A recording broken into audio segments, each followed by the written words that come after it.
భార్యకి విడాకులు ఇచ్చాడు అహస్వేరోషు. మరో భార్యను చేసుకోవాలని రాజ్యం అంతా ప్రకటన చేశాడు. బాగా డబ్బున్నోళ్ళ ఆడపిల్లలందరూ రాజుగారికి భార్య అయితే 127 సంస్థానాల మీద ఆధిపత్యం రాణి, ఒక చక్రవర్తికి భార్య, మామూలు ఆధిక్యతగా సౌండ్లంతా బాగా వచ్చేసారు ఆడపిల్లలు. మొర్దెకై ఎస్తేర్ని అడిగాడు, తల్లిదండ్రులు నాదా, అన్న వరుసగా అన్న, బాబాయ్ కొడుకు పెంచుతున్నాడు. ఆస్తిగల్లోళ్ళు కాదు, సంపన్నులు కాదు, సామాన్యులు. ఎస్తేరు, నువ్వు కూడా వెళ్తావమ్మా అన్నాడు. వెళ్ళమంటే వెళ్తాను, వెళ్ళు. చాలామంది ఆడపిల్లలు కన్యకలు వచ్చారు అక్కడ. ఎస్తేరు కూడా పోయింది. ఆ అమ్మాయి అక్కడికి ఎంటర్ అవడంతోనే సంపన్నుల పిల్లలు ఎలా చూసి ఉంటారు. అక్కడ ఉన్నవాళ్ళు వాళ్ళ బయోడేటాలు అడుక్కుంటారు కదా, మీ హోదా ఏంటి, మీ ఆస్తి ఏంటి, మీ అంతస్తు ఏంటి. ఆడున్న వాళ్ళందరిలోకి అత్యంత దీనురాలు, అందరికంటే బీదరాలు ఎస్తేరే. ఆయన చెప్పాడని వచ్చింది. ధనవంతుల పిల్లలు, డబ్బు లేనటువంటి అమ్మాయి వాళ్ళతో కూడా పోటీకి వస్తే ఎగతాళి చేస్తారా చేయరా? అందరూ చెప్పండి. అప్పుడప్పుడు అందాల పోటీలు జరుగుతాయి. అందాల పోటీలకు వెళ్ళేవాళ్ళు దాదాపు సౌండ్లేగా. బేదరాలు, దిక్కులేని అమ్మాయి, తల్లిదండ్రులు లేని అమ్మాయి అందాల పోటీలకు పోతే పట్టించుకుంటారా? పైగా ఏమో కూడా వచ్చింది పోటీకి అని ఎగతాళి చేస్తారు. పాపం పోయిన దగ్గర నుంచి ఏమోకి కాట్లు ఎక్కువని. కానీ వాళ్ళు ఎన్ని హేళన చేసినా, ఎన్ని మాటలు అంటున్నా, దేవుడు నన్ను ఇక్కడికి తీసుకొచ్చాడు, తాడో పేడో తేలిందాకా ఇక్కడ నుంచి కదిలేదు లేదని పట్టుబట్టింది. ఎంత గదలైనా పర్లేదు అనుకోండి. దీనురాలై తను తగ్గించుకొని వారు చేసే తృణీకారాలు సహిస్తూ భరిస్తూ వచ్చింది. ఆ అమ్మాయిని వాళ్ళు అంటాం, వాళ్ళ హోదాలను బట్టి వాళ్ళు అతిశయించి మాట్లాడటం, ఆ మాటలన్నింటినీ కన్నీళ్లతో ఓర్పుగా సహించటం. ఎస్తేరు ఆమె వ్యక్తిత్వం, ఆమె దీనత్వం వాళ్ళందరి మీద నియమించబడ్డ హేగే చూశాడు. చూసి, నువ్వు బీదరాలు అయితే ఏం తల్లి, వాళ్ళ ధనికులు అయితేనే వాళ్ళందరికీ దక్కని స్థానంలో నేను నిన్ను నిలబెడతా పదాన్ని ఉన్నత స్థానంలో పెట్టాడు. ఎవరు? హేగే.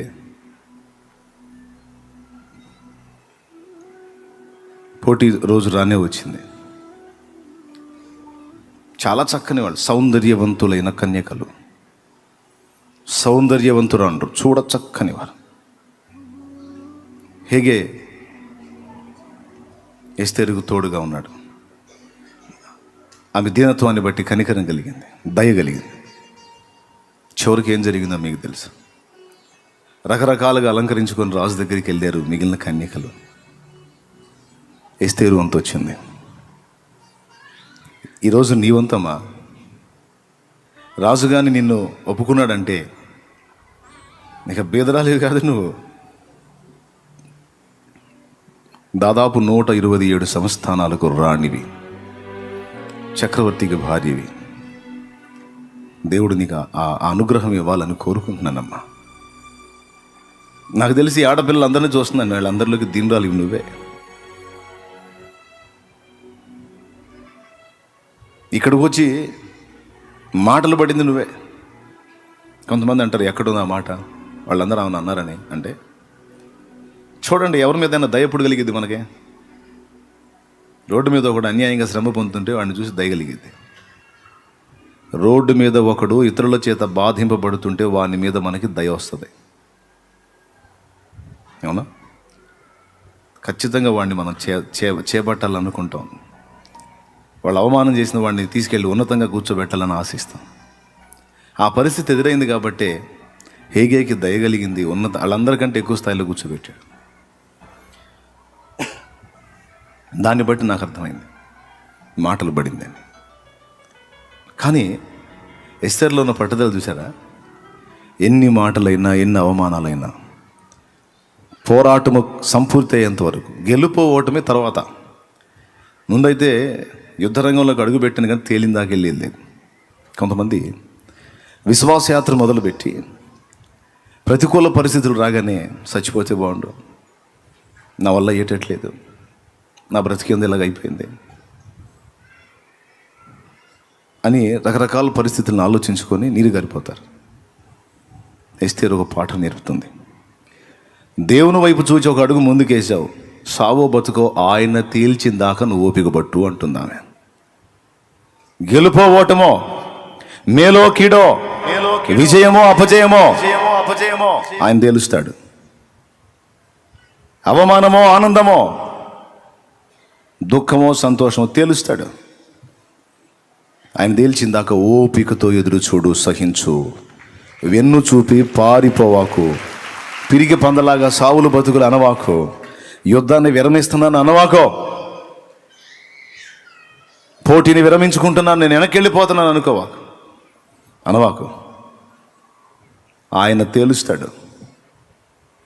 ఎగతాళి చేసేవాళ్ళు, నవ్వేవాళ్ళు, బాగున్నాం అనుకునేవాళ్ళు, నీ హీనస్థితిని బట్టి తృణీకరించేవాళ్ళు ఎన్నిక చేయబడతారు. ఇంతమంది తృణీకారాన్ని పొందిన నువ్వు ఎన్నిక చేయబడతావు? తేలిందాకా ఆగాలి కదా, ఓపిక పట్టాలి కదా.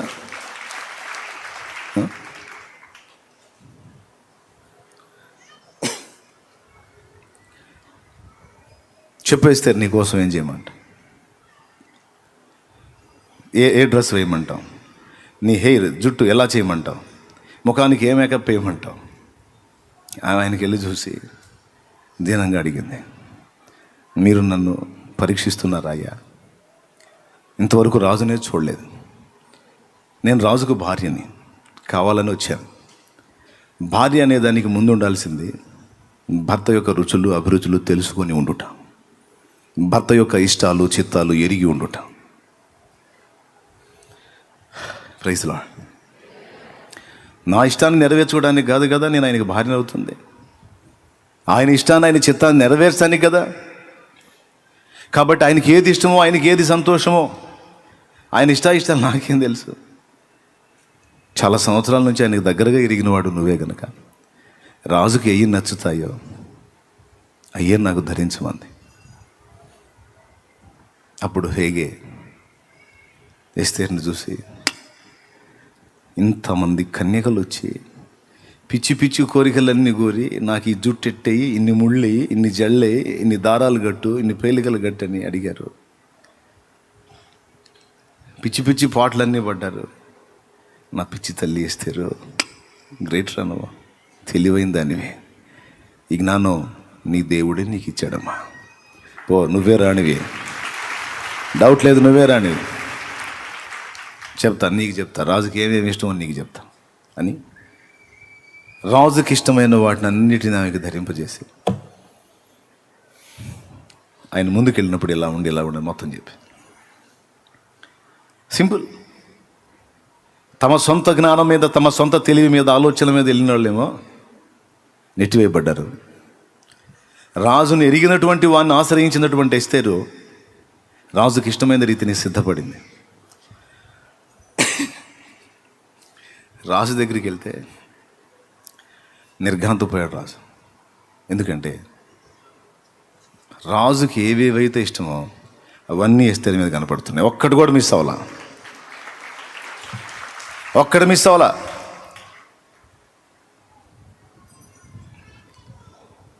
ఈరోజు చెప్తున్నా, సొంత ఐడియాల మీద, సొంత ఆలోచనల మీద బతికావు కానీ ఇష్టం వచ్చినట్టు ఏం సాధించావు? ఎస్తేరు హేగే మీద ఆధారపడ్డట్టు ఈరోజు పరిశుద్ధాత్మ దేవుడు నీతో చెప్తున్న మాటను దయచేసి లక్ష్య పెట్టి ఆధారపడి ఇకనన్నా మారు మనసు పొంది, పాప క్షమాపణ నిమిత్తం బాప్తిస్మం పొంది, పరిశుద్ధాత్మను పొంది, ఇకనన్నా దేవుని ఆత్మ అడుగుజాడల్లో నడవటానికి ఒక తీర్మానం చేస్తావేమో అని అడుగుతున్నాను. దరిద్రగొట్టు శాపగ్రస్తమైన జీవిత అనుభవాలను విసర్జించి ఒక ఆశీర్వాదకరమైన మలుపులోకి నువ్వు వస్తావేమో అని పిలుస్తున్నాను పరిశుద్ధాత్మ ప్రేరణతో. రాజుకు సౌండ్ లేదు, ఆశ్చర్యజీవితుడే చూస్తూ ఉన్నాడు. ఆమె ఎగదిగా చూస్తాడు. కూర్చున్నాడు దిగ్గును లేచి. ఎవరు అక్కడ? చిత్తం మహారాజు, నాకు భార్య దొరికింది. నా ఇష్టాలు అభిరుచులు నా దగ్గరకు రాకముందే తెలుసుకొని నా ఇష్టాన్ని నెరవేర్చడానికి ఇదిగో నీకు విధేయురాలని అన్నీ సిద్ధపడొచ్చింది నా ఈ స్త్రీ. ఇక నుంచి ఈమె నా భార్య. చాటించండి, ప్రకటించండి. సంస్థానాలన్నిటి అహస్వేరోష్ అనేవాడు రాజు అయితే నీ పేరేంటి? ఎస్తేరు. ఎస్తేరు రాణి అని చెప్పండి.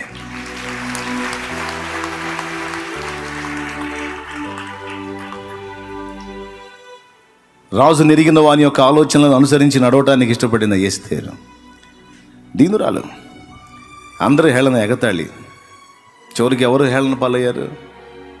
చివరి కన్యకలందరూ ఆమెను చూచి ఏమని ఉంటారు? ఆమెను చూచి, అమ్మా ఎస్తేరు, రాణివైతివమ్మా, నీవు ధన్యరాలు అని ఉంటారు కదా. ఈరోజు నా దేవుణ్ణి బట్టి చెప్తున్నాను. ముందు దైవజనుడి ద్వారా, ఇప్పుడు నా ద్వారా దేవుడు మాట్లాడుతున్నాడు.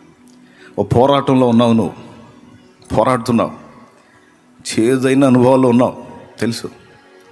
ఓర్చుకో, ఓపిక పట్టు, మొయ్యి, బరువు మొయ్యి, పర్వాలేదు.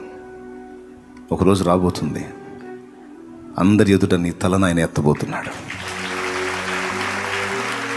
నా జీవితంలో చేసిన నా దేవుడు నీ జీవితంలో కూడా ఖచ్చితంగా చేస్తాడు. తాడో పేడో తేలిందాక పోరాటం మానకూడదు, పిరికి పంద చర్యలు చేయకూడదు, అవిశ్వాసిలాగా సావులు బతుకులు అనకూడదు. ఏ స్థాయికి అవమానం పొందాలో, ఎంత అవమానం పొందావు? ఏ స్థాయి కంటే అవమానం పొందేవా? ఏ స్థాయి కంటే నిందలు మోసావా? మూసారా నీ ముఖం మీద ఎవరున్నా? చీల్చబడ్డావా? ఒళ్ళంతా ఒంటి మీద వస్త్రాలు లేకుండా నగ్నంగా చేయబడ్డావా? ముసుగు వేసి పిడిగుద్దులు తిన్నావా? ముక్కుల వెంట, నోటి వెంట, చెవుల వెంట, కళ్ళ వెంట రక్తాన్ని కార్చావా? రాజులకు రాజు, ప్రభువులకు ప్రభు, విశ్వానికి అంతటికి చక్రవర్తి అయినవాడు ఆ మహిమను వదిలిపెట్టి దీనుడై వచ్చి ఇన్ని బాధలు పడ్డాడు. వ్యభిచారం వల్ల పుట్టినవాడని మాట పడ్డాడు. ఎన్ని రకాల దోషాల్లో ఎన్ని నువ్వు పొందావా? అంతటి వాడే ఇవన్నీ పొందినప్పుడు నువ్వెంత, నేనెంత, ఎంత మన నాయకుడే అన్నిటిని అనుభవించి జయ విజయంతో లేచినప్పుడు ఆయన వారసులంగా, ఆయన పిల్లలంగా, ఆయన బిడ్డలంగా మనం తప్పకుండా గెలిచి తీరుతాం.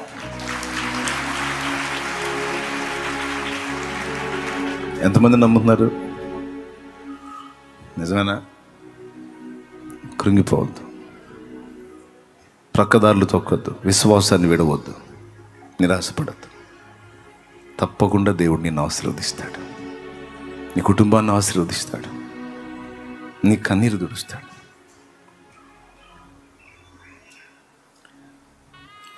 రంగు రంగుల ఆకర్షణలే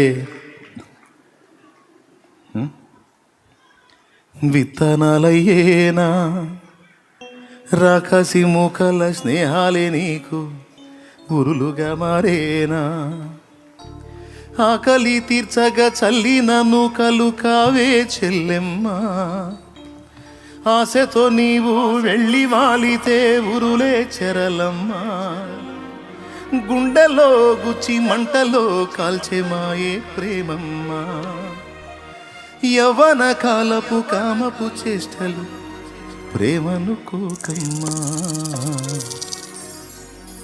కళ్ళ ఎరుగని తెల్ల పావురమ పైకెగిరావా, కఠినమైన ఈ లోకపు పోకడ కానక ఉన్నావా, కళ్ళ ఎరుగని తెల్ల పావురమ పైకెగిరావా, కఠినమైన ఈ లోకపు పోకడ కానక ఉన్నావా, అయ్యో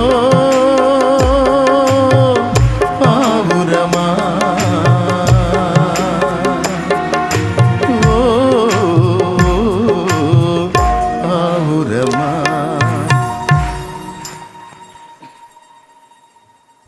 లాస్ట్ చరణం. నీ కొరకే తన ప్రాణము పెట్టిన ప్రేమను చూడమ్మా. తమ్ముడు, నిన్ను చూడక ఉండలేని ఆ ప్రేమే నిజమమ్మా. అందరూ నిన్ను మరచిన గాని మరువని స్నేహితుడే, కొందరిలాగా మధ్యలో నిన్ను విడువని ప్రేమికుడే, రక్తము పోసి ప్రేమ లేఖ నీకు రాసిన నీ ప్రియుడే, రక్షణనిచ్చి రాణిగా చేసి యేసురాజు ఘనుడే, రక్షణనిచ్చి రాజుగా నిలిపే యేసురాజు ఘనుడే,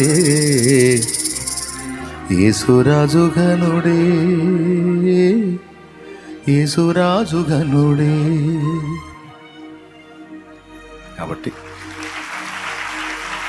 పడుతున్న ప్రతికూల పరిస్థితులన్నిటినీ తట్టుకొని నిలబడు. నిశ్చయంగా దేవుడైన వాగ్దానాలు నెరవేరుస్తాడు. ఏం చేద్దాం? పోరాడదామా? పోటీ విరమించుకుందామా? సావులు బతుకులు అందామా?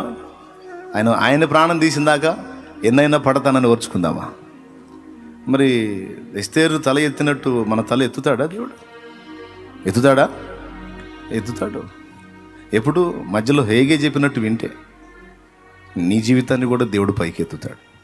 పరిశుద్ధాత్మ చెప్పినట్టు ఆయన కనుసన్నల్లో అడుగులేస్తే, మారు మనసు పొంది రక్షణ పొంది దేవుడి అడుగుజాడల్లో నడిస్తే, సిద్ధపడితే రండి మోకాళ్ళ మీద పైకి